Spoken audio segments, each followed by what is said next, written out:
नमस्कार सांग मैंने आपण मानु समस्त को मो स्टोरी चैनल स्वागत। चलतु कहानी शुणा ऋतुर प्रेम बाहाघर तृतीय भाग प्रथम और द्वितीय भाग आपण माने जल्दी जल्दी शुणी नियंतु। द्वितीय भाग रे आपण माने शुणिथिले पीसीर झियो झुनार बाहाघर पई ऋतु को डाकरा आसीची। एबे चलतु आग को शुणा। ताकू नेकी छाड़ीबाकू गले तार बापा रास्ता रे भाबुथुला ऋतु जदि माँ बंची थांते तेबे मु आज केते खुशी रे आसी थांती। झुना बाहाघरे मु बहुत मजा करी थांती। मीना नानी बाहाघरटू अधिक आपे आपे भावना भितर को पशि आसला पिंटू कथा। किंतु आग परी ऋतु मनरे से भावावेगर उद्रेक हेउनी बरं आखि कोणरे उदासीनतार लुह जकई आसुथुला। बापा गाड़ी ओह्लैबाकू कहिले। सेमाने पियुसी घरे पहुँची सारिथिले। ऋतु गाड़ी ओह्लौथिया बेले ता पाखकू चली आसिले पियुसी माँ आउ झुना। सेमाने ऋतु देखि बहुत खुशी हो गले। किंतु ऋतु कहीं खुशी हो पार नथुला। ता माँ जेमिति तार सबु खुशी को निज सहित नहीं जाइछंती। ऋतु को आउ कोनोसी कथारे किछि बुझेइबाकू पड़ु नथुला।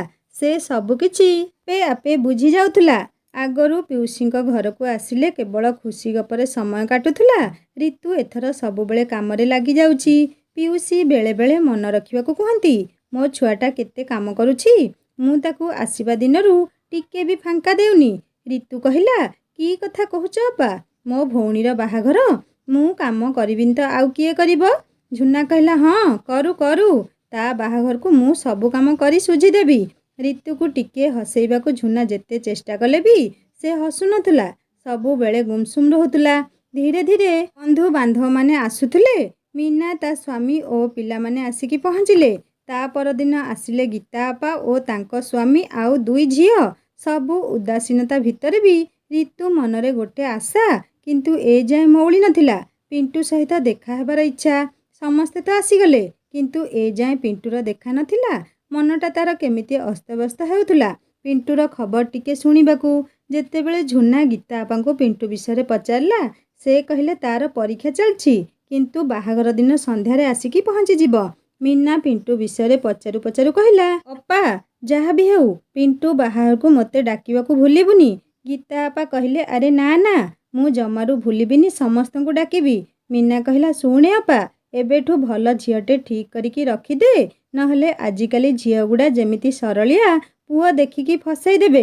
गीता आपा कहले, हाँ तो कथा पूरा ठीक, किंतु आमर सेमिति असुविधा हेबार भय नाही। गोटे भल प्रस्ताव आपे आपे ठीक हेइकी अछि। समस्ते आग्रह रे पचारले केउठी। गीता आपा निज मोबाइल गोटे झियर फोटो देखई कहले, या ना लिजा बापा मार गोटे बोली झियो। या बापा आउ पिंटूर बापा दुहे पिलादिनर सांग। एबे ए झियो पिंटू सहित डाक्तरी पढ़ुची। बहुत भल झियोटे। आम घर को केते थर आसिलाणी। ऋतुर हृदय कंपन जेमिति किछि क्षण पई थमिगला। देह जेमिति स्थाणु हेगला। दीर्घ निश्वास नहीं निजको स्थिर करी अनुभव कला, हाँ से जहा शुणिची सत शुणिची, से स्वप्न देखुनी। निरीखेकी टिके मोबाइल स्क्रीन को चाहिला। झियोटा देखिबाकू सुंदर, ता सहित तार वेशभूषार आधुनिकतार स्पष्टता। मने मने भाबिला ऋतु, झियोटा सतरे देखिबाकू बहुत सुंदर। पिंटू भाई सहित भल मानिबो। मु भी पागलिटे केते कौन सबू भाबी नेइथिली। पिंटू भाई पाखरे कौन अभाव अछि। रूप गुण धन विद्या भगवान तांकू सब किछि देइछंती। से कहीं मो परी गोटे ना आजिठू आउ नुहे। भल हला ए मिछ स्वप्नटा एइठी तियारी होइथिला आउ एइठी भांगीगला। प्रेमर कढ़ीटा फुटिबा आगरू माटी रे छिड़ी पड़िला। माँ को जीवा परे एमिति भी मु खुशी हेबा भूली जाइथिली, किंतु एठिके आसी केवल पिंटू भाई सहित देखा हबार खुशी मते बहुत आनंद देउथुला। आजिठू से खुशी भी उजुड़ी गला। भल हैला ना आउ किछि आशा अछि, ना आउ स्वप्न देखिबाकू इच्छा अछि। आजिठू केवल मु भाग्यर दासी, जहा हेबाकू थिबो हेबो। झुनार बाहाघर दिन संध्या समय ऋतु रोसई घरे किछि काम करुथिया बेले ता पियुसी जाय कहले, ऋतु पिंटू आसिलाणी, झुना पाखरे अछि, ता पई टिके जलखिया आउ सरबत नै जिबु। किछि मुहूर्त पई छातीर कंपन पुणी नियंत्रण हरई बसिला। निजको बुझेइबाकू अल्प मुहूर्त लागिला ताकू। आखिरु झरी आसुथिबा लुह बुंदाकू तरबरिया भावे पोछि खाइबा सजाड़ी नहीं गला। ऋतु उपरे पिंटूर आखि पड़िया मात्रे से चेयारू उठी पड़िला। ता चेहरा रे एमिति खुशीर आभा झलसी उठिला। ओठरे सेमिति आत्मीयतार हस। किछि मुहूर्त परे पिंटू को आश्चर्य लगिला। ରିତୁର କୌଣସି ପ୍ରକାର ପ୍ରତିକ୍ରିୟା ନଥିଲା। ତାକୁ ଏମିତି ଲାଗିଲା ଯେମିତି ସେ କେଉଁ ଅଚିହ୍ନା ଝିଅ ଆଗରେ ଠିଆ ହେଇଛି। ରିତୁର ଆଖି ଆଗରେ ନିଜ ହାତ ହଲେଇ ପିଣ୍ଟୁ ପଚାରିଲା, କ'ଣ ମ୍ୟାଡ଼ାମ୍, ମୁଁ ଅଚିହ୍ନା ମଣିଷ ପରି ଦିଶୁଛି କି? ନିଜ ଅଭିମାନକୁ ଲୁଚେଇ ରିତୁ କହିଲା, ନା ନା ସେମିତି ନୁହେଁ, ବହୁତ କାମ ଅଛି ତ, ସେଇଥିପାଇଁ ଟିକେ ବ୍ୟସ୍ତ ଅଛି। ପିଣ୍ଟୁ ଆଉ କିଛି କହିବା ଆଗରୁ ରିତୁ ସେଠୁ ପଳେଇ ଆସିଲା। ତାପରେ ଘରେ ଗହଳି ବଢ଼ିଯିବା ସହିତ ରିତୁକୁ ତାର ପିଉସୀ ସବୁବେଳେ କିଛି ନା କିଛି କାମରେ ତାକୁ ଡାକୁଥିଲେ। ପିଣ୍ଟୁକୁ ଆଉ ସୁଯୋଗ ମିଳୁନଥିଲା ରିତୁ ସହିତ କଥା ହେବାକୁ। ରାତିରେ ବର ଆସିଲା ପରେ ବାହାଘର ଆରମ୍ଭ ହେଲା। ରିତୁ ପାଖରେ ଆଉ କିଛି କାମ ନଥିଲା। ସେ ମୀନା ସହିତ ବେଦୀ ପାଖରେ ଠିଆ ହେଇ ବାହାଘର ଦେଖୁଥିଲା। ପିଣ୍ଟୁ ରିତୁକୁ ପାଖକୁ ଡାକି କହିଲା, ଅଳ୍ପ ସମୟ ପାଇଁ ଛାତ ଉପରକୁ ଆସିବାକୁ। ଇଚ୍ଛା ନଥିଲା ରିତୁର, ତଥାପି ପିଣ୍ଟୁକୁ ମନା କରିବାକୁ ବି ସାହସ ହେଲାନି। ତେଣୁ ସେ ବାଧ୍ୟ ହୋଇ ପିଣ୍ଟୁ ସହିତ ଛାତ ଉପରକୁ ଗଲା। କିଛି ମୁହୂର୍ତ୍ତ ଦୁହେଁ ଛାତ ଉପରେ ନୀରବରେ ଠିଆ ହେଇ ରହିଲେ। ରିତୁ ଆକାଶର ଜହ୍ନକୁ ଦେଖି ଭାବୁଥିଲା, ତୁ କେତେ ବେଦରଦୀ ଚନ୍ଦ୍ରମା। ଦେଖ, ସରସୀର କୁମୁଦିନୀ ତୋ ଶୀତଳ ଛୁଆଁ ପାଇଁ ଚାତକ ପରି ଚାହିଁ ରହିଛି, ଆଉ ତୁ ବାଦଲ କୋଳରେ ଆରାମରେ ଶୋଇଯାଇଛୁ। ପିଣ୍ଟୁ ଚାହିଁଥିଲା ରିତୁକୁ। ଆଖିରେ ତାର ପଲକ ପଡ଼ୁନଥିଲା। ରିତୁକୁ ଚୁପଚାପ ଆକାଶକୁ ଚାହିଁ ରହିବା ଦେଖି ପିଣ୍ଟୁ କହିଲା, ହେ, ମୁଁ ତୁମକୁ ସେ ଜହ୍ନ ଦେଖିବାକୁ ଡାକିନଥିଲି ମ୍ୟାଡ଼ାମ୍, ମୋ ସହିତ କଥା ହେବାକୁ ଡାକିଛି। ମୋ ଆଡ଼େ ଟିକେ ଚାହଁ। ରିତୁ ମୁହଁ ତଳ କରି କହିଲା, ହଁ କହୁନ, ମୁଁ ଶୁଣୁଛି। ପିଣ୍ଟୁ କହିଲା, ମୁଁ ବୁଝିପାରୁନି ରିତୁ, ତୁମର କ'ଣ ହେଇଛି? ଏଥର ତୁମେ ଯେମିତି ସମ୍ପୂର୍ଣ୍ଣ ବଦଳି ଯାଇଛ। ଏତେ ଦିନ ପରେ ଆମ ଦୁଇ ଜଣଙ୍କ ଦେଖା ହେଲା, ତୁମ ପାଖରେ କୌଣସି ଖୁସି କି ଆଗ୍ରହ ନାହିଁ। ଏମିତିକି ମୋ ସହିତ ଭଲରେ କଥା ହେଉନ। କ'ଣ ପାଇଁ ଏତେ ଅଭିମାନ? ରିତୁ କହିଲା, ନା ନା, ତୁମେ ଭୁଲ ବୁଝୁଛ। ମୁଁ କାହିଁକି ଅଭିମାନ କରିବି? ମାଙ୍କ ଯିବା ପରେ ଆଉ କିଛି ଭଲ ଲାଗୁନି। ସବୁବେଳେ ଇଚ୍ଛା ହେଉଛି ଚୁପଚାପ ରହିବାକୁ। ଯଦି ମୋ ବ୍ୟବହାର ତୁମକୁ କଷ୍ଟ ଦେଇଛି ତେବେ ସରି। ଆଚ୍ଛା କୁହ, ତୁମ ପଢ଼ାପଢ଼ି କେମିତି ଚାଲିଛି? ପିଣ୍ଟୁ କହିଲା, ହଁ, ସବୁ ଠିକ୍ ଚାଲିଛି। ତୁମର +3 ସରିଗଲା ନା? ଆଗକୁ କ'ଣ କରିବ? ରିତୁ କହିଲା, ଜାଣିନି, ବାପା ଯାହା କହିବେ। ପିଣ୍ଟୁ ହସି କହିଲା, ବାପା କ'ଣ କହିବେ? ମୁଁ ଜାଣିଛି, ଭଲ ପିଲାଟେ ଦେଖି ବାହାଘର କରିଦେବେ। ରିତୁ କହିଲା, ହଁ, ସେ ଯାହା କହିବେ ମୁଁ ମାନିନେବି। ଏବେ ଆଉ ମୋର କୌଣସି ସ୍ୱପ୍ନ ନାହିଁ କି କୌଣସି ସ୍ୱପ୍ନକୁ ସତ କରିବାର ଆଗ୍ରହ ବି ନାହିଁ। ପୁଣି କିଛି ସମୟ ଦୁହେଁ ନୀରବ ହେଇଗଲେ। ରିତୁର କଥାବାର୍ତ୍ତା ପିଣ୍ଟୁକୁ ଚିନ୍ତାରେ ପକେଇ ଦେଉଥିଲା। ସେ ଭାବୁଥିଲା, ରିତୁର ହଠାତ୍ ଏମିତି ପରିବର୍ତ୍ତନ କ'ଣ ପାଇଁ? ତା କଥାରୁ ଟିକେ ବି ଲାଗୁନି ତା ମନରେ ମୋ ପାଇଁ ଟିକେ ବି ଜାଗା ଅଛି ବୋଲି। ଏସବୁ କେବଳ ତା ମାଙ୍କ ଦେହାନ୍ତର ପ୍ରଭାବ ନା ଆଉ କିଛି? ରିତୁ କହିଲା, ମୁଁ ଗୋଟେ କଥା କହିବାକୁ ଭୁଲି ଯାଇଥିଲି। ସେ ଲିଜା ଦେଖିବାକୁ ବହୁତ ସୁନ୍ଦରୀଟେ। ଚମକି ପଡ଼ିଲା ପରି ପିଣ୍ଟୁ ପଚାରିଲା, ତାକୁ ତୁମେ କେମିତି ଜାଣିଲ? ରିତୁ କହିଲା, ଗୀତା ଆପା କହୁଥିଲେ। ତାଙ୍କ ଫୋନରେ ତା ଫଟୋ ବି ଦେଖିଲି। ସତରେ ମୋତେ ବହୁତ ଭଲ ଲାଗିଲା। ପିଣ୍ଟୁ ଭାବିଲା, ରିତୁର ଏଭଳି ପରିବର୍ତ୍ତନ କାରଣ ଆଉ ଲିଜା ନୁହେଁ ତ? ସେ ରିତୁ କହିଲା, ହଁ, ଲିଜା ଭଲ ଝିଅଟେ, କିନ୍ତୁ ତୁମେ ତା ସହିତ ମୋର କିଛି ଅଲଗା ସମ୍ପର୍କ କଥା ଭାବୁନ ତ? ଆମେ ଦୁହେଁ କେବଳ ଭଲ ସାଙ୍ଗ, ତା ଛଡ଼ା ଆଉ କିଛି ବି ନୁହେଁ। ରିତୁ କହିଲା, ଠାକୁର ଘରେ କିଏ କଦଳୀ ଖାଇନି ବୋଲି ଉତ୍ତର ଦେଉଛ ତୁମେ? ମୁଁ ତ ତୁମକୁ ସେମିତି କିଛି ପଚାରିନି। ମୁଁ ଜାଣେ ସେ ତୁମର କେବଳ ଭଲ ସାଙ୍ଗ, ଯେମିତି ତୁମେ ମୋତେ ବି ତୁମର ଭଲ ସାଙ୍ଗ ବୋଲି କୁହ। ପିଣ୍ଟୁ କହିଲା, ନା, ତୁମେ କେବଳ ମୋର ସାଙ୍ଗ ନୁହେଁ। ରିତୁ ପଚାରିଲା, ତେବେ ଆଉ କ'ଣ? ଟିକେ ଡରିଗଲା ପିଣ୍ଟୁ। ସତ କହିବାକୁ କେଜାଣି କାହିଁକି ସାହସ କରିପାରିଲାନି। ଆଉ ବହୁତ ଭାବିଚିନ୍ତି କହିଲା, ତୁମ ସହିତ ମୋର ପାରିବାରିକ ସମ୍ପର୍କ ଅଛି। ତୁମ ସହିତ ମୋର ଅନେକ ଦିନରୁ ବନ୍ଧୁତା। ଆମ ଦୁହିଁଙ୍କ ସମ୍ପର୍କକୁ ଲିଜା ସହିତ ତୁଳନା କରନା। ସେ ତା ଜାଗାରେ ଆଉ ତୁମେ ତୁମ ଜାଗାରେ। ତୁମ ଦୁହିଁଙ୍କୁ ମୁଁ ଅଲଗା ଅଲଗା ଦୃଷ୍ଟିରେ ଦେଖେ। ତେଣୁ ପ୍ଲିଜ୍ ରିତୁ, ତୁମେ ତୁମ ସହିତ ଆଉ କାହାକୁ ବି ସମାନ କରିବାକୁ ଭାବିବନି। ରିତୁ ମନେ ମନେ କହୁଥିଲା, ମୁଁ ଜାଣେ ଆମେ ଦୁହେଁ ସମାନ ହେଇପାରିବୁନି। ମୁଁ ତୁମ ପାଇଁ କେବଳ ସାଙ୍ଗ, ଆଉ ସିଏ ପ୍ରେମିକା। ମୁଁ କେମିତି ତା ସହିତ ସମାନ ହେଇପାରିବି? ଅନେକ ଶବ୍ଦ ରିତୁର ତଣ୍ଟି ପାଖରେ ଅଟକି ଯାଉଥିଲା। ସେ କହିବାକୁ ଭାବୁଥିଲା, ପୁଣି ଅଟକି ଯାଉଥିଲା। ନିଜକୁ ନିୟନ୍ତ୍ରଣ କରିବାକୁ କଷ୍ଟ ହେଲା ତାକୁ। ମନର ଭାବନାଗୁଡ଼ା ଆଖିରେ ଜକେଇ ହେଇ ଆସିଲା। ତରତରରେ ରିତୁ କହିଲା, ମୁଁ ଆସୁଛି, ବହୁତ ଡେରି ହେଲାଣି। ପିଣ୍ଟୁ ପଛରୁ ଡାକୁଥିଲେ ବି ରିତୁ ତଳକୁ ପଳେଇ ଆସିଲା। ସେ ଚାହୁଁନଥିଲା ତା ଆଖିର ଲୁହ ପିଣ୍ଟୁ ନଜରରେ ପଡ଼ୁ।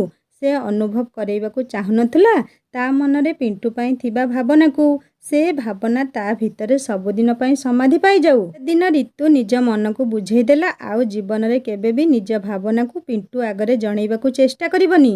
ସେ ପିଣ୍ଟୁ ପାଇଁ ଅଯୋଗ୍ୟା, ତା ଭାଗ୍ୟରେ ସୁଖ ନାହିଁ କି ଖୁସି ନାହିଁ। ତା ପରଦିନ ସକାଳୁ ବରକନ୍ୟା ବିଦା ହେବା ପରେ ପରେ ପିଣ୍ଟୁ ବି ନିଜ ପରୀକ୍ଷା ପାଇଁ କଟକ ଫେରି ଆସିବାକୁ ବାଧ୍ୟ ହେଲା।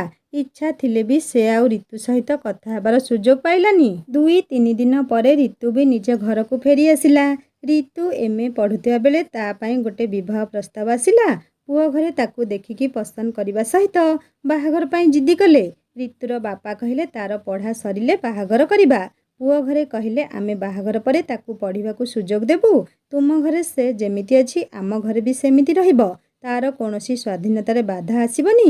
ବିନା ଯୌତୁକରେ ଏତେ ଭଲ ପ୍ରସ୍ତାବକୁ ରିତୁର ସାନ ବାପା ଓ ସାନ ମା ହାତଛଡ଼ା କରିବାକୁ ଚାହିଁଲେନି। ସେମାନେ ରିତୁର ବାପାଙ୍କୁ ବାଧ୍ୟ କଲେ ସେଠି ବାହାଘର କରେଇ ଦେବାକୁ। ନିରୁପାୟ ହେଇ ରିତୁର ବାପା ତାର ବାହାଘର କରିବାକୁ ରାଜି ହେଇଗଲେ। ଝୁନାର ବାହାଘରୁ ଆସିବା ପରେ ପିଣ୍ଟୁର ମନ ଆଉ କେଉଁଥିରେ ବି ଲାଗୁନଥିଲା। ରିତୁକୁ ନିଜ ମନର ସବୁ କଥା ଶୁଣେଇବାକୁ ସେ ରାତିଦିନ ବ୍ୟସ୍ତ ହେଉଥିଲା। ଦିନେ ସେ ଝୁନା ପାଖରୁ ଫୋନ୍ କରି ରିତୁର ବାପାଙ୍କ ନମ୍ବର ମାଗିଲା। ଝୁନା ପଚାରିଲା, ହଠାତ୍ ଏମିତି ମାମୁଙ୍କ ନମ୍ବର କାହିଁକି ମାଗୁଛୁ? ପିଣ୍ଟୁ କହିଲା, ବହୁତ ଜରୁରୀ କଥା ଅଛି ରିତୁ ସହିତ। ଝୁନା କହିଲା, ହଉ, ଯଦି କଥା ହେବାକୁ ଚାହୁଁଛୁ ତେବେ ଏଇ 2 ଦିନ ଭିତରେ କଥା ହେଇଯିବୁ, କାରଣ ଆଉ 2 ଦିନ ପରେ ରିତୁର ବାହାଘର। ଆଶ୍ଚର୍ଯ୍ୟ ହେଇଗଲା ପିଣ୍ଟୁ। ସେ କିଛି ଭୁଲ ଶୁଣିନି ତ? ସେ ଝୁନାକୁ କହିଲା, କହିଲୁ ଆଉ ଥରେ କହିଲୁ, କହ, ମୁଁ ବୁଝିପାରୁନି। ଝୁନା ସେହି ସମାନ କଥା କହିଲା ଯେ ରିତୁର ବାହାଘର ହେବ। ଅଦେଖା ଆଘାତ ଆଉ ଅସହ୍ୟ ଯନ୍ତ୍ରଣା ଛଟପଟ ହେଇଗଲା ପିଣ୍ଟୁର ହୃଦୟ। ସେଇ ସଙ୍ଗେ ସଙ୍ଗେ ଫୋନ୍ କାଟି ବସି ପଡ଼ିଲା। ବୋଲ ମାନୁନଥିଲା ଆଖିର ଲୁହ କି ଛାତିର କୋହ। ରିତୁର ବାହାଘର ହେଇଗଲା ଆଭା ସହିତ। ବାହାଘର ପରେ ପରେ କିଛି ଦିନ ବହୁତ ଭଲରେ କଟିଲା। ଶାଶୁ ଶ୍ୱଶୁର ଦୁହେଁ ବହୁତ ଭଲ। ବାହାଘର ପରେ ତାକୁ ପଢ଼ିବାର ସୁଯୋଗ ବି ମିଳିଲା। ପଢ଼ା ସାରିବା ସହିତ ଅଧ୍ୟାପିକା ଚାକିରି ବି ମିଳିଲା। ସବୁ କିଛି ଭଲରେ ଚାଲିଥିଲା। କିନ୍ତୁ ତା ଭାଗ୍ୟରେ ବୋଧେ ସତରେ ଖୁସି ନାହିଁ। ଯେତେବେଳେ ପ୍ରଥମ ଥର ସେ ଗର୍ଭବତୀ ହେଲା ସେଦିନ ସମସ୍ତେ ବହୁତ ଖୁସି ହେଇଥିଲେ। କିନ୍ତୁ ସେ ଖୁସି ମାତ୍ର 3 ମାସ ଭିତରେ ମଉଳିଗଲା ଯେତେବେଳେ ରିତୁର ଗର୍ଭ ନଷ୍ଟ ହେଲା। ପ୍ରଥମ ଗର୍ଭ ନଷ୍ଟ ପରେ ଶାଶୁ ତାର ଯତ୍ନ ନେଉଥିଲେ। କିନ୍ତୁ ଯେତେବେଳେ ଦ୍ୱିତୀୟ ଥର ସେଇ ଅସୁବିଧା ହେଲା, ଶାଶୁଙ୍କ ବ୍ୟବହାରରେ ଫରକ ଆସିଲା। ଦୁର୍ଭାଗ୍ୟକୁ ତୃତୀୟ ଥର ବି ତା ଭାଗ୍ୟ ତାକୁ ନିରାଶ କରେଇଲା। ସେଇ ଦିନଠୁ ଶାଶୁ ଆଉ ତାକୁ ସହିପାରୁନାହାନ୍ତି। ଗୋଟେ ବୋଲି ପୁଅ ତାଙ୍କର। ଯଦି ନାତି କି ନାତୁଣୀଟେ ନ ହୁଏ ତେବେ ତାଙ୍କ ବଂଶ ବୁଡ଼ିଯିବ, ସେଇ କଥା ତାଙ୍କୁ ସବୁବେଳେ କଷ୍ଟ ଦେଉଛି। ପଡ଼ୋଶୀ ଓ ସମ୍ପର୍କୀୟଙ୍କ କଥା କଟା ଘାରେ ଚୂନ ଛିଟା ପରି ଆହୁରି ଯନ୍ତ୍ରଣା ବଢ଼େଇ ଦେଉଛି। ସମସ୍ତଙ୍କ ଆକ୍ରୋଶର ଶିକାର ହେଉଛି ରିତୁ। ଏତେ ବଡ଼ ଦୁନିଆରେ ତା ପାଇଁ ସେମିତି କେହି ନିଜର ମଣିଷଟେ ନାହିଁ ଯାହା ପାଖରେ ସେ ନିଜ ମନର ସବୁ କଥାକୁ କହିପାରିବ। କେହି ଜଣେ ଏମିତି ନାହିଁ ଯିଏ ତାକୁ ସାନ୍ତ୍ୱନା ଦେବା ସହିତ ତା ଉଦାସ ମନରେ ସାହସ ସଞ୍ଚାର କରେଇବ। ତା ଆଖିର ଲୁହକୁ ପୋଛି ଦେଇ ତା ମୁଣ୍ଡକୁ ଟିକେ ଆଉଁସି ଦେବ। ଅନେକ ଥର ରାତିରେ ନିଦ ହୁଏନି। ରାତି ଅଧରେ ଉଠି ନିଜ ମାଙ୍କୁ ମନେ ପକେଇ ଧକେଇ ହେଇ କାନ୍ଦେ। ଅଜାଣତରେ ତା କାନ୍ଦିବାର ସ୍ୱର ଅଧିକ ହେଇ ଆଭାସର ନିଦରେ ବ୍ୟାଘାତ ସୃଷ୍ଟି କରେ। ଆଭାସ କୁହେ, ଯଦି ରାତି ଅଧରେ କାନ୍ଦିବାକୁ ଇଚ୍ଛା ହେଉଛି ତେବେ ଦୟାକରି ବାଥରୁମକୁ ଯାଇକି କାନ୍ଦ। ଏମିତି ମୋତେ ହଇରାଣ କରନି। ଏସବୁ ଦେଖାଣିଆ କାନ୍ଦ ମୋତେ ପସନ୍ଦ ନୁହେଁ। ଆଜିକାଲି ଅଭ୍ୟାସରେ ପଡ଼ିଗଲାଣି ଏମିତି ରୁକ୍ଷ ବ୍ୟବହାରକୁ ସହିଯିବାରେ। ନା କିଛି ଆଶା, ନା କିଛି ସ୍ୱପ୍ନ। କେବଳ ସମସ୍ତଙ୍କ ଖୁସିରେ ନିଜ ଖୁସିକୁ ପାଇବାକୁ ଚେଷ୍ଟା କରେ ରିତୁ। ନିଜକୁ ଅନେକ ସମୟରେ ଅଲକ୍ଷଣୀ ବୋଲି ଭାବେ। ତା ପାଇଁ ଏ ଘରେ ଖୁସି ନାହିଁ। ତା ଯୋଗୁଁ ତା ସ୍ୱାମୀ, ଶାଶୁ, ଶ୍ୱଶୁର ସମସ୍ତେ ଦୁଃଖୀ। ତା ନିଜ ବାପା ବି ତା ପାଇଁ ବହୁତ ଚିନ୍ତାରେ ଅଛନ୍ତି। ସାନ ଭାଇଟା ବି ତା ଯୋଗୁଁ ଅପମାନିତ ହେଲା। ଥରେ ପ୍ରଥମାଷ୍ଟମୀରେ ଲୁଗାପଟା ନେଇ ଆସିଥିବା ବେଳେ ଶାଶୁ କହିଲେ, ପ୍ରଥମାଷ୍ଟମୀରେ ମାମୁଁ ନିଜ ଭଣଜା ଭାଣିଜୀକୁ ପଢ଼ୁଆଁ କରେ। ତୋ ନାନୀର ଛୁଆପିଲା ହେଉନି, ତେଣୁ ତୁ ସବୁବେଳେ ତୋ ଭଉଣୀ ଭିଣେଇକି ପଢ଼ୁଆଁ କରୁଥିବୁ। ରିତୁର ଭାଇ ରୋହନର ଆଖି ଲୁହ ଛଳଛଳ ହେଇଗଲା। ଯିବାବେଳେ ରିତୁକୁ କହିଲା, ନାନୀ, ମୁଁ ଆଉ ଆସିବିନି। ତୋର ଛୁଆଟେ ନ ହେବା ଯାଏଁ ସବୁ ଓଷା ବାରେ ଟଙ୍କା ପଠେଇ ଦେବି। ସେଦିନ ବହୁତ ବାଧିଥିଲା ରିତୁକୁ। ସତରେ ସ୍ତ୍ରୀଟିଏ ହେଇ ଯଦି ମାତୃତ୍ୱ ଲାଭରୁ ବଞ୍ଚିତ ହୁଏ ତାଠୁ ବଡ଼ କଷ୍ଟ ଆଉ କ'ଣ ଅଛି? ସକାଳୁ ରାତି ଯାଏଁ କାମରେ ବ୍ୟସ୍ତ ରହିବି। ଯିଏ ଯେଉଁ ଓଷାବାର କହୁଛି ସବୁ କରୁଛି। କାଳେ ଯଦି ତା ଉପରେ ଭଗବାନଙ୍କ କୃପା ଟିକେ ହେବ। କିନ୍ତୁ ସବୁ କିଛି ବିଫଳ। ଡାକ୍ତର, ହସ୍ପିଟାଲ, ପରୀକ୍ଷା, ମେଡ଼ିସିନ ଏସବୁ ପ୍ରତି ଯେମିତି ବିରକ୍ତି ଭାବନା ଆସିଗଲାଣି। ସବୁ ଔଷଧ ଯେମିତି ତା ଦେହରେ ପାଣି ହେଇଯାଉଛି। ଯିଏ ଯେଉଁ ଡାକ୍ତରଙ୍କ କଥା କହିଲା ଆଭାସକୁ ବୁଝେଇ ସେଠିକି ଯାଏ, କିନ୍ତୁ କେଉଁଠି କିଛି ଲାଭ ହୁଏନି। ଏଇ ବର୍ଷେ ଭିତରେ ଅନେକ ଜଣ ତାକୁ ଡାକ୍ତର ପ୍ରକାଶଙ୍କ ପାଖକୁ ଯିବାର ପରାମର୍ଶ ଦେଲେଣି। ସ୍ତ୍ରୀ ଓ ପ୍ରସୂତି ବିଭାଗରେ ତାଙ୍କର ବହୁତ ନାଁ। ତାଙ୍କ ପାଖରେ ଚିକିତ୍ସା ଲାଭ କରି ଅନେକ ଦମ୍ପତି ସନ୍ତାନ ସୁଖ ପାଇଲେଣି। ରିତୁ କିନ୍ତୁ ତାଙ୍କ ପାଖକୁ ନ ଯିବାର ନିର୍ଣ୍ଣୟ କରିନେଇଛି। କିଛି ନା କିଛି ବାହାନା କରି ସେ ପ୍ରକାଶଙ୍କ ପାଖକୁ ଯିବାକୁ ମନା କରେ। ଭାଗ୍ୟ ପାଖରେ ପ୍ରତ୍ୟେକ ମଣିଷ ଦାସ। ଭାଗ୍ୟ ଓ ଭଗବାନଙ୍କର ନିଷ୍ପତ୍ତି ବୋଧେ ଏଇଟା ଥିଲା ଯେ ରିତୁକୁ ଦିନେ ନା ଦିନେ ପ୍ରକାଶ ପାଖକୁ ଯିବାକୁ ହେବ। ଯେଉଁ ଲୋକକୁ ସେ ଜୀବନରେ ଆଉ ଦେଖା କରିବାକୁ ଚାହୁଁନି ତା ପାଖରେ ନିଜ ନାରୀ ଜୀବନର ପୂର୍ଣ୍ଣତା ପାଇଁ ଅନୁରୋଧ କରିବାକୁ ହେବ। କେମିତି ସାମ୍ନା କରିବ? କ'ଣ କହିବ ଆଉ କେମିତି କହିବ? ଅତୀତର ପୃଷ୍ଠା ଓଲଟାଉ ଓଲଟାଉ ଆଖିର ଲୁହରେ ଓଦା ହୋଇଗଲାଣି ପଣତ। ଚାହିଁ ଚାହିଁ ସାରା ରାତିଟା ପାହିଗଲା।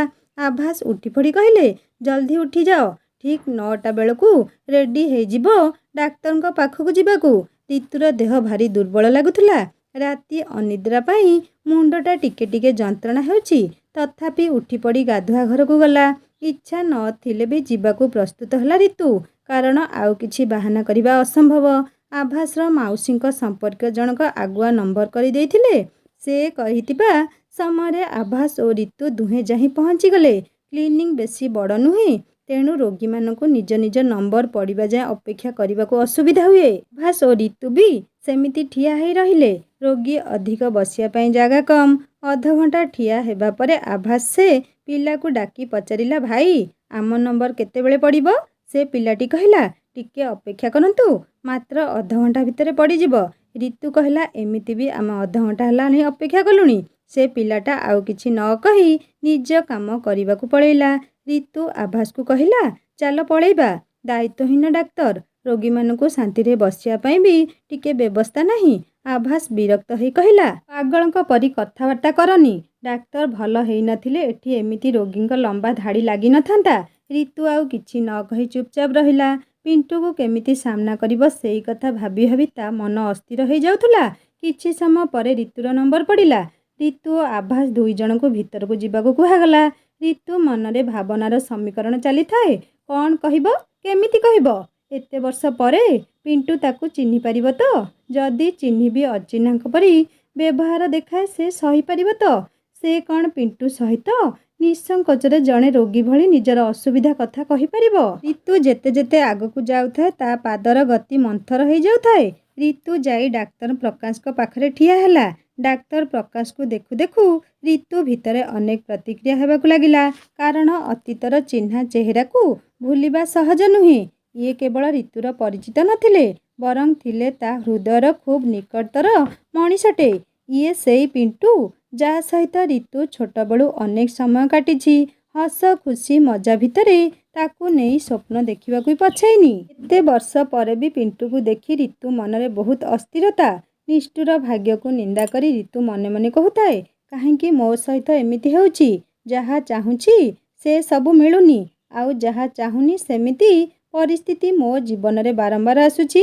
ପିଣ୍ଟୁ ପାଖରେ ରିତୁ ଚୁପଚାପ ଠିଆ ହେଇଥିବା ବେଳେ ଆଭାସ ନମସ୍କାର କରିବାରୁ ପ୍ରକାଶ ମୁହଁ ଟେକି ରିତୁକୁ ଚାହିଁଲା। କିଛି ମୁହୂର୍ତ୍ତ ରିତୁକୁ ଆଶ୍ଚର୍ଯ୍ୟ ହେଇ ଚାହିଁ ରହିବା ପରେ କହିଲା, ଆରେ ରିତୁ, ତୁମେ ଏମିତି ହଠାତ୍? ରିତୁ ପାଟିରୁ ପଦଟିଏ କଥା ବାହାରିଲାନି। ଆଭାସ କହିଲା, ଆଜ୍ଞା ସାର୍, ଆମର ବାହାଘର 5 ବର୍ଷ। ଆଭାସକୁ କଥା ମଝିରୁ ଅଟକେଇ ପିଣ୍ଟୁ କହିଲା, ଟିକେ ରୁହ। ତାପରେ ପାଖରେ ଠିଆ ହେଇଥିବା ଗୋଟେ ପିଲାକୁ କହିଲା, ସାର୍ ଆଉ ମ୍ୟାମ୍ଙ୍କୁ ନେଇକି ରୁମ୍ରେ ବସାଅ, ମୁଁ 10 ମିନିଟ୍ ଭିତରେ ଆସୁଛି। ଆଭାସ କହିଲା, ନା ନା ସାର୍, ଆମର ବହୁତ କାମ ଅଛି। ପିଣ୍ଟୁ ହସି କହିଲା, ହଁ ମୁଁ ଜାଣେ, ତୁମେ ଦୁଇ ଜଣ ବହୁତ ବ୍ୟସ୍ତ ଲୋକ। ମାତ୍ର 10 ମିନିଟ୍ ଅପେକ୍ଷା କର, ମୁଁ ଯାଇକି ପହଞ୍ଚୁଛି। ବାଧ୍ୟ ହେଇକି ରିତୁ ଓ ଆଭାସ ସେଇ ପିଲା ସହିତ ଆସିଲେ। କ୍ଲିନିକ୍ର ପାଖକୁ ଲାଗିଛି ତାଙ୍କ ନିଜ ଘର। ସେଇ ଘର ଭିତରକୁ ଡାକି ପିଲାଟି ଦୁହିଁଙ୍କୁ ବସିବାକୁ କହିଲା। ଅଳ୍ପ ସମୟ ପରେ ଜଣେ ସ୍ତ୍ରୀ ଲୋକ 2 ଗ୍ଲାସ୍ ଜୁସ୍ ଆଣିକି ଦେଲା। ତାକୁ ଦେଖି ରିତୁ ପଚାରିଲା, ଏଇଟା କ'ଣ ପିଣ୍ଟୁ ଭାଇଙ୍କ ନିଜ ଘର? ସ୍ତ୍ରୀ ଲୋକଟି କହିଲା, ଆଜ୍ଞା ହଁ। ରିତୁ ପୁଣି ପଚାରିଲା, ଗୀତା ଆପା କି ପିଉସା କେହି ଦେଖାଯାଉନାହାନ୍ତି? ସ୍ତ୍ରୀ ଲୋକଟି କହିଲା, ନା, ବାବୁ ଆଉ ମା ସାନ ଦେଈଙ୍କ ଘରକୁ ଯାଇଛନ୍ତି। ରିତୁର ମନେ ପଡ଼ିଲା ଯେ ପିଣ୍ଟୁର ବିବାହ ସରିଛି, ଆଉ ତାର ଗୋଟେ ପୁଅ ବି ହେଇସାରିଛି। ତେଣୁ ପୁଣି ରିତୁ ସେ କାମ କରୁଥିବା ସ୍ତ୍ରୀ ଲୋକକୁ ପଚାରିଲା, ପିଣ୍ଟୁ ଭାଇଙ୍କ ସ୍ତ୍ରୀ ଆଉ ତାଙ୍କ ପୁଅ? ସେ ସ୍ତ୍ରୀ ଲୋକଟିର ମୁହଁ ଝାଉଁଳି ପଡ଼ିଲା। ମନ ଦୁଃଖରେ କହିଲା, ମ୍ୟାଡମ୍, ଆପଣ କ'ଣ ଜାଣିନାହାନ୍ତି କି? ରିତୁ କହିଲା, କୋଉ କଥା? ମୁଁ ତ ଶୁଣିଥିଲି କେବଳ ତାଙ୍କର ଗୋଟେ ପୁଅ ହେଇଛି। ଆଉ ତା ଛଡ଼ା ମୁଁ କିଛି ଜାଣିନି। କ'ଣ କିଛି ଅସୁବିଧା ହେଇଛି କି? ବିରକ୍ତ ହେଇ ଆଭାସ କହିଲା, ତୁମେ ଏଠିକି ଡାକ୍ତର ଦେଖେଇବାକୁ ଆସିଛ ନା କୁଣିଆ ଘର ବୁଲିବାକୁ? ରିତୁ କହିଲା, ସେଇଥିପାଇଁ ତ ମୁଁ ଆସିବାକୁ ଚାହୁଁନଥିଲି। ଆଭାସ କହିଲା, ହଁ ଚାହୁଁନଥିଲ, କିନ୍ତୁ କାରଣଟା କହୁନଥିଲ କାହିଁକି? ଡାକ୍ତର ପ୍ରକାଶ ଯେ ତୁମର ଅତି ଅନ୍ତରଙ୍ଗ ମଣିଷ, ସେ କଥାଟା ଜଣେଇଥିଲେ ମୁଁ ଆସିନଥାନ୍ତି। ଡାକ୍ତର ଦେଖେଇବା ହେଇଗଲା, ଏବେ ଚାଲ ଘରକୁ। ରିତୁ କହିଲା, ନା ନା, ପିଣ୍ଟୁ ଭାଇ ଆମକୁ ଅପେକ୍ଷା କରିବାକୁ କହିଛନ୍ତି। ତାଙ୍କୁ ଦେଖା ନ କରି ଚାଲିଯିବାଟା ଖରାପ କଥା ହେବନି। ଆଭାସ ରିତୁ କଥାକୁ ଧ୍ୟାନ ନ ଦେଇ ସୋଫାରୁ ଉଠି ଯିବାକୁ ବାହାରିବା ସମୟରେ ପିଣ୍ଟୁ ଆସିଲା। ପିଣ୍ଟୁ ଆଭାସକୁ ଚାହିଁ କହିଲା, ସରି ମୋର ଟିକେ ଡେରି ହେଇଗଲା। ତାପରେ ସେ ସ୍ତ୍ରୀ ଲୋକଟିକୁ ଚାହିଁ କହିଲା, ମାଉସୀ ଜଳଖିଆ ନେଇ ଆସ, ବହୁତ ଭୋକ ଲାଗିଲାଣି। ସେ ସ୍ତ୍ରୀ ଲୋକ ଜଣକ ଖାଇବା ଆଣିବାକୁ ପଳେଇଲେ। ପିଣ୍ଟୁ ଏବେ ରିତୁକୁ ଚାହିଁ ପଚାରିଲା, ଆଉ କେମିତି ଅଛ ରିତୁ? ରିତୁ ଅଳ୍ପ ହସିଲା। ତା ହସରୁ ଜଣାପଡ଼ୁଥିଲା ସେ ଅନ୍ତରରୁ ହସୁନି, କେବଳ ବାଧ୍ୟତାରେ। ଆଭାସ ରିତୁର ପୁରୁଣା ପ୍ରେସ୍କ୍ରିପସନ୍ ଆଉ ତାର ଟେଷ୍ଟ ରିପୋର୍ଟ ସବୁ ପିଣ୍ଟୁ ହାତକୁ ଦେଲା। ପିଣ୍ଟୁ ସେସବୁ ଦେଖିକି ଆଶ୍ଚର୍ଯ୍ୟ ହେଇ କହିଲା, ଆରେ ବାବା, 3 ଥର ନଷ୍ଟ ହେଇସାରିଲାଣି। ଏତେ ଡାକ୍ତରଙ୍କୁ ଦେଖେଇ ସାରିଲଣି, ତଥାପି ପ୍ରୋବ୍ଲେମ୍ କ୍ଲିୟର ହେଉନି। ରିତୁ ଆଡ଼କୁ ଚାହିଁଲା ପିଣ୍ଟୁ। ରିତୁର ଆଖି ଲୁହରେ ପୂରି ଆସୁଥିଲା। ପିଣ୍ଟୁକୁ ବହୁତ ଖରାପ ଲାଗିଲା। ସେ ରିତୁର ମନ ପରିବର୍ତ୍ତନ ପାଇଁ ପଚାରିଲା, ରିତୁ, ମାମୁଁ ଆଉ ରୋହନ କେମିତି ଅଛନ୍ତି? ରିତୁ ଲୁହ ପୋଛୁ ପୋଛୁ କହିଲା, ହଁ ସେମାନେ ଭଲ ଅଛନ୍ତି। 3 ଜଣଙ୍କ ପାଇଁ ଜଳଖିଆ ଆସିଗଲା। ଆଭାସ ଓ ରିତୁ ଦୁହେଁ ଖାଇବାକୁ ମନା କଲେ। ପିଣ୍ଟୁ ବାଧ୍ୟ କରିକି କହିଲା, ତୁମେ 2 ଜଣ ପ୍ରଥମ ଥର ଆମ ଘରକୁ ଆସିଛ, ନ ଖାଇ ପଳେଇବ। ମାମା ଥିଲେ ତୁମକୁ ଦେଖି କେତେ ଖୁସି ହୋଇଥାନ୍ତା। ଆଭାସର ବାରମ୍ବାର ଫୋନ୍ ଆସୁଥାଏ। ସେ ବାଧ୍ୟ ହୋଇକି ଫୋନ୍ ରିସିଭ୍ ପାଇଁ ଟିକେ ବାହାରକୁ ଆସିଲା। ପିଣ୍ଟୁ ଏବେ ସିଧାସଳଖ ଚାହିଁଲା ରିତୁକୁ ଆଉ କହିଲା, ମୁଁ ଭାବିନଥିଲି କେବେ ପୁଣି ଥରେ ତୁମ ସହିତ ଦେଖାହବ ବୋଲି। ରିତୁ କହିଲା, ମୁଁ ବି ଭାବିନଥିଲି। ଭଗବାନ ଯଦି ମୋତେ ଏମିତି କଷ୍ଟ ଦେଇନଥାନ୍ତେ, ହୁଏତ ମୁଁ ତୁମ ପାଖକୁ କେବେ ଆସିନଥାନ୍ତି। ପିଣ୍ଟୁ କହିଲା, ଭଗବାନଙ୍କୁ ଦୋଷୀ କରୁଛ କାହିଁକି? ଆମ ସହିତ ଯାହା ସବୁ ଘଟୁଛି ସେ ସବୁ ପାଇଁ ଆମେ ନିଜେ ଦାୟୀ। ଠିକ୍ ସମୟରେ ଆମେ ଠିକ୍ ନିଷ୍ପତ୍ତି ନେଇପାରନ୍ତିନି। ଏତିକି ବେଳେ ଆଭାସ ଆସି କହିଲା, ସାର୍, ବାରମ୍ବାର ମିସ୍କ୍ୟାରେଜ୍ ପାଇଁ ସେ ବହୁ ଡରିଗଲାଣି। ବାବା ମମି ବି ବହୁତ ବ୍ୟସ୍ତ ହେଉଛନ୍ତି। କହିଲା, ହଁ ନିହାତି ହେବେ। ତୁମେ ଯେତେବେଳେ ତାଙ୍କର ଗୋଟିଏ ପୁଅ, ସେମାନେ ବ୍ୟସ୍ତ ହେବା ସ୍ୱାଭାବିକ। ହଉ, ଆଉ ଅଧିକ ଚିନ୍ତା କରନି। ଏମିତି ଅନେକ ଲୋକଙ୍କର ହେଉଛି, ଆଉ ପୁଣି ସେମାନଙ୍କର ପିଲା ବି ହେଉଛି। ରୋଗ ନହେଲେ ଆମେ ଡାକ୍ତରମାନେ କ'ଣ କରିବୁ? ତୁମେ 2 ଜଣ ଆଜି ପୁରା ଫ୍ରି ହେଇକି ଯାଅ। ମୁଁ କଥା ଦେଉଛି, ଅଳ୍ପ ଦିନ ଭିତରେ ସବୁ ଠିକ୍ ହେଇଯିବ। ଫ୍ରି ଟାଇମ୍ରେ ଏସବୁ ମୁଁ ଭଲସେ ଦେଖିବି। ଆଉ ଯେଉଁଦିନ ତୁମ 2 ଜଣଙ୍କୁ ଡାକିବି ସେଇଦିନ ଆସିବ। ଆଜି ସଣ୍ଡେ ପାଇଁ ପେସେଣ୍ଟ ବହୁତ, ତେଣୁ ମୋତେ ଏବେ କ୍ଲିନିକ୍ ଯିବାକୁ ହେବ। ଆସ, ଖାଇନିଅ। ଆଭାସ ଯେତେ ମନା କଲେ ବି ପିଣ୍ଟୁର ବାଧ୍ୟତାକୁ କାଟି ନ ପାରି ଅଳ୍ପ ଖାଇଲା। ରିତୁ ବି ଖାଇଲା। 3 ଜଣ କଥା ହୋଇ ବାହାରକୁ ଆସିଲେ। ପିଣ୍ଟୁ କ୍ଲିନିକ୍କୁ ଗଲା ଆଉ ଏମାନେ ଘରକୁ ଫେରିଲେ। ରାସ୍ତାରେ ଘରକୁ ଫେରିବା ସମୟରେ ଆଭାସ କହିଲା, ଆଚ୍ଛା, ଇଏ ତୁମର କ'ଣ ହେବେ? ରିତୁ କହିଲା, ମୋ ସାନ ପିଉସୀଙ୍କ ଭଣଜା। ଆଭାସ କହିଲା, ସେମିତି କିଛି ତୁମର ରକ୍ତ ସମ୍ପର୍କୀୟ ନୁହେଁ, କିନ୍ତୁ ତୁମ ଦୁହିଁଙ୍କ କଥାବାର୍ତ୍ତାରୁ ଲାଗୁଥିଲା ସେ ଯେମିତି ତୁମର ବହୁତ ଆତ୍ମୀୟ ଲୋକ। ରିତୁ କହିଲା, ହଁ ସମ୍ପର୍କୀୟ ତ। ମୁଁ ପିଉସୀଙ୍କ ଘରକୁ ଯିବା ସମୟରେ ତାଙ୍କୁ ଭଲସେ ଜାଣିଛି। ଆଭାସ କହିଲା, ତେବେ ଆଗରୁ ଆସିବାକୁ ମନା କରୁଥିଲ କାହିଁକି? ତୁମେ ବି ବହୁତ ଅଜବ। ଏତେ ବର୍ଷ ବାହାଘର ଭିତରେ ବି ମୁଁ ତୁମକୁ ଠିକ୍ସେ ବୁଝିପାରିଲିନି। ରିତୁ କିଛି ଉତ୍ତର ନ ଦେଇ ଚୁପ୍ ରହିଲା। ଘରେ ପହଞ୍ଚିଲା ପରେ ରିତୁର ଶାଶୁ ବ୍ୟସ୍ତ ହୋଇକି ପଚାରିଲେ, ଡାକ୍ତର କ'ଣ କହିଲେ? ରିତୁ କହିବା ଆଗରୁ ଆଭାସ କହିଲା, ସେ ରିତୁର ସମ୍ପର୍କୀୟ, ତେଣୁ ଚିକିତ୍ସା ନ କରି ଆମକୁ ବନ୍ଧୁ ଚର୍ଚ୍ଚା କଲେ। ସୁଜାତା ଦେବୀ ଆଶ୍ଚର୍ଯ୍ୟ ହୋଇ ରିତୁକୁ ଚାହିଁଲେ। ରିତୁ ସବୁ କିଛି ବୁଝେଇକି କହିଲା। ସେ କହିଲେ, ହଉ ହଉ, ସେ ଡାକ୍ତର ଲୋକ, କାଳେ ଭୁଲିଯିବେ। ତୁ ଟିକେ ଫୋନ୍ କରିକି ମନେ ପକେଇଦେବୁ। ରିତୁ ହଁ କହିଲା। ତା ପରଦିନ ରାତିରେ ପୁଣି ଆଭାସର ମା ପଚାରିଲେ, ସେ ଡାକ୍ତର ଫୋନ୍ କଲେଣି? ଆଭାସ ମନା କଲା। ସୁଜାତା କହିଲେ, ତୁ ଟିକେ ଫୋନ୍ କରିକି ବୁଝିଲୁନି? ଆଭାସ କହିଲା, ନା ମମି, ମୁଁ ତାଙ୍କ ପାଖକୁ ଫୋନ୍ କରିବିନି, ସେ ରିତୁକୁ କୁହ। ରିତୁକୁ ଚାହିଁ ସୁଜାତା କହିଲେ, ଟିକେ ଫୋନ୍ କରିକି ପଚାରେ କେବେ ଯିବୁ? ରିତୁ କହିଲା, ହଁ ବୁଝିବି। ସୁଜାତା କହିଲେ, ଏବେ କରୁନୁ, ରାତିରେ ଫାଙ୍କା ଥିବେ। ରିତୁ ମୋବାଇଲ ଆଣି ପିଣ୍ଟୁର ନମ୍ବର ଡାଏଲ୍ କଲା। ରିଙ୍ଗ୍ ହେଲା, କିନ୍ତୁ ଫୋନ୍ ରିସିଭ୍ ହେଲାନି। ରିତୁ ପୁଣି ଆଉ ଥରେ ଲଗେଇଲା। ସେଥର ସେମିତି ରିଙ୍ଗ୍ ହେଇ ହେଇ କଟିଲା। ସୁଜାତା କହିଲେ, କି ଡାକ୍ତର କେଜାଣି, କିଛି ମେଡ଼ିସିନ ଲେଖିଲେନି, ଆଉ ଫୋନ୍ କରିକି କହିବ ବୋଲି କହିଲା ଯେ ଫୋନ୍ କଲେ ଉଠଉନି। ରିତୁର ମନ ବି ବହୁତ ଖରାପ ଲାଗିଲା। ଏମିତି କେମିତି ପିଣ୍ଟୁ ଭାଇ ଫୋନ୍ ରିସିଭ୍ କରୁନାହାନ୍ତି?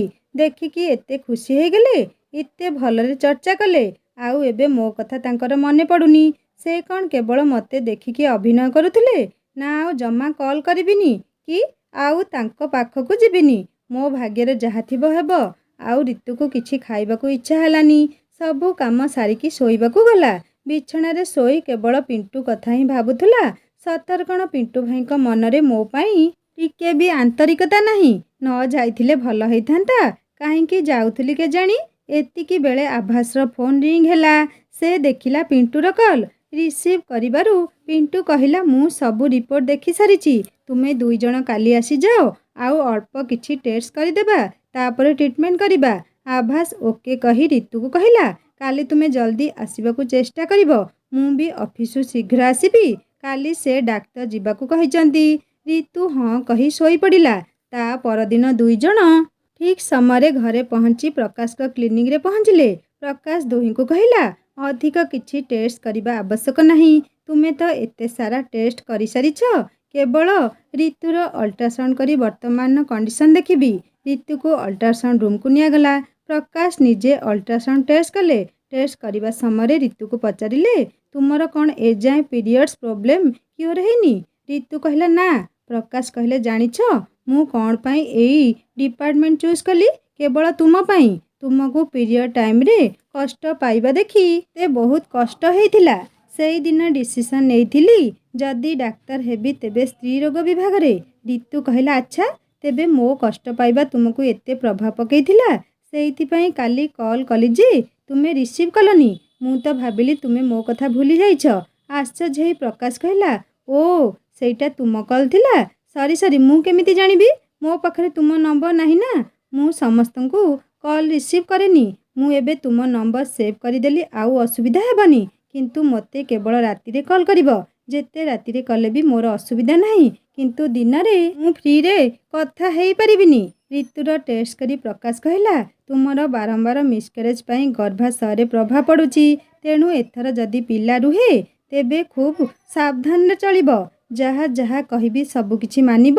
ଯାହା ମେଡ଼ିସିନ୍ ଲେଖିଛି ସବୁ ଠିକ୍ ଟାଇମ୍ରେ ଖାଇବ। ଆଦୌ ବ୍ୟସ୍ତ ହେବନି, ସବୁ ଠିକ୍ ହେଇଯିବ। ପିଣ୍ଟୁର କଥା ଉପରେ ରିତୁର ବହୁତ ଆସ୍ଥା ଥିଲା। ତେଣୁ ସେ ବି ବିଶ୍ୱାସ କରିନେଉଥିଲା ଯେ ଏଥର ଆଉ ତା'ର କିଛି ଅସୁବିଧା ହେବନି। ଘରକୁ ଫେରି ରିତୁ ବହୁତ ଖୁସି ଅନୁଭବ କଲା। ପିଣ୍ଟୁର ତା ପ୍ରତି ଭଲ ବ୍ୟବହାର ଆଉ ଯତ୍ନପୂର୍ଣ୍ଣ କଥା ତା ମନରେ ଥିବା ସବୁ ଅଭିମାନକୁ ଦୂରେଇ ଦେଇଥିଲା। ରିତୁ ଭାବିଲା, ଯାହା ମୋ ସହିତ ହେଇଛି ସେସବୁ ହେବାର ଥିଲା। ଏଥିରେ ପିଣ୍ଟୁ ଭାଇଙ୍କର କ'ଣ ବା ଦୋଷ? ମୁଁ ତାଙ୍କୁ ପସନ୍ଦ କରୁଥିଲି, ସେଇଟା ମୋ ଦୁର୍ବଳତା। ସେ କ'ଣ ମୋତେ କେବେ ସେମିତି କିଛି କହିଥିଲେ କି? ମୋର ତାଙ୍କ ଉପରେ ଏମିତି ଅଭିମାନ କରିବାଟା ଆଦୌ ଠିକ୍ ନଥିଲା। ସେ ତାଙ୍କ ଜୀବନରେ ଖୁସିରେ ରୁହନ୍ତୁ। ଘରକୁ ଫେରି ରିତୁ ଭାବିଲା, ଆରେ ମୁଁ ତାଙ୍କୁ ତାଙ୍କ ପରିବାର କଥା କିଛି ତ ପଚାରି ପାରିଲିନି। ସେଦିନ ତାଙ୍କ ଘରେ କାମ କରୁଥିବା ସେଇ ମାଉସୀ ଜଣକ ମୋତେ ସନ୍ଦେହରେ ପକେଇବା ପରି ଉତ୍ତର ଦେଇଥିଲେ। ମୁଁ ପିଣ୍ଟୁ ଭାଇଙ୍କୁ ଫୋନ୍ରେ ପଚାରିବି। ଦିନ ରାତିରେ ଆଭାସ ଶୋଇବା ପରେ ରିତୁ ପିଣ୍ଟୁର ନମ୍ବର ଲଗାଇଲା। ମାତ୍ର 2ଟା ରିଙ୍ଗରେ ପିଣ୍ଟୁ ଫୋନ୍ ରିସିଭ୍ କଲା। ରିତୁ ପଚାରିଲା, ତୁମକୁ ଏତେ ରାତିରେ ଫୋନ୍ କରି ହଇରାଣ କରୁନି ତ? ପିଣ୍ଟୁ କହିଲା, ଆରେ ନା, ଭଲ ହେଲା ଫୋନ୍ କଲ। ମୋର ଇଚ୍ଛା ଥିଲେ ବି ମୁଁ କଲ୍ କରିପାରୁନି। ଏମିତିରେ ମୁଁ ବି ତୁମ ସହିତ ଟିକେ ଏକୁଟିଆ ଭଲରେ କଥା ହେବାକୁ ଚାହୁଁଥିଲି। ଆଭାସ ସାମ୍ନାରେ ମୁଁ ତୁମକୁ ସବୁକିଛି ପଚାରିବାଟା ସମ୍ଭବ ନୁହେଁ। ଏବେ କୁହ ତ, ତୁମ ଶାଶୁଘରେ ସମସ୍ତେ ଭଲ ନା? ରିତୁ କହିଲା, ହଁ, ସମସ୍ତେ ବହୁତ ଭଲ। କେବଳ ମୋ ଦୁର୍ଭାଗ୍ୟ ମୋତେ କଷ୍ଟ ଦେଉଛି। ତୁମେ ତ ମୋ ବିଷୟରେ ସାଙ୍ଗମାନେ। ପିଣ୍ଟୁର ଟ୍ରିଟମେଣ୍ଟରେ ସତରେ କ'ଣ ରିତୁର ପିଲା ହେବ? ପିଣ୍ଟୁ ଓ ରିତୁର ପୂର୍ବ ପ୍ରେମ କଥା କ'ଣ ଆଭାସ ଭବିଷ୍ୟତରେ ଜାଣିପାରିବ? ତାହା ଜାଣିବା 4ର୍ଥ ଭାଗରେ। କାହାଣୀ କେମିତି ଲାଗୁଛି ମୋତେ ନିଶ୍ଚୟ କମେଣ୍ଟ କରି ଜଣାଇବେ। ଆଉ ଯଦି ଭଲ ଲାଗୁଥାଏ ଲାଇକ୍ ଟିକେ କରିବେ, ସାଙ୍ଗମାନଙ୍କ ସହିତ ସେୟାର କରିବେ। ଆଉ ଯଦି ମୋ ଚ୍ୟାନେଲରେ ନୂଆ ଅଛନ୍ତି ତାହେଲେ ସବସ୍କ୍ରାଇବ୍ କରି ବେଲ୍ ଆଇକନ୍ ଦବାଇ ଦେବେ। ମୋର ଗୋଟେ ହିନ୍ଦୀ ଷ୍ଟୋରି ଚ୍ୟାନେଲ୍ ଅଛି, ଯାହାର ଲିଙ୍କ୍ ମୁଁ ଏହି ଷ୍ଟୋରିର ଡେସ୍କ୍ରିପସନ୍ରେ ଦେଇଦେବି। ଆପଣମାନେ କ୍ଲିକ୍ କଲେ ସୁନ୍ଦର ସୁନ୍ଦର ହିନ୍ଦୀ ଷ୍ଟୋରି ପଢ଼ିପାରିବେ ଓ ଶୁଣିପାରିବେ। ଏବେ ମୋତେ ବିଦାୟ ଦିଅନ୍ତୁ। ପୁଣି ଜଲ୍ଦି ନେଇ ଆସିବି ଏହି କାହାଣୀର 4ର୍ଥ ଭାଗ। ରହୁଛି, ନମସ୍କାର, ଜୟ ଜଗନ୍ନାଥ।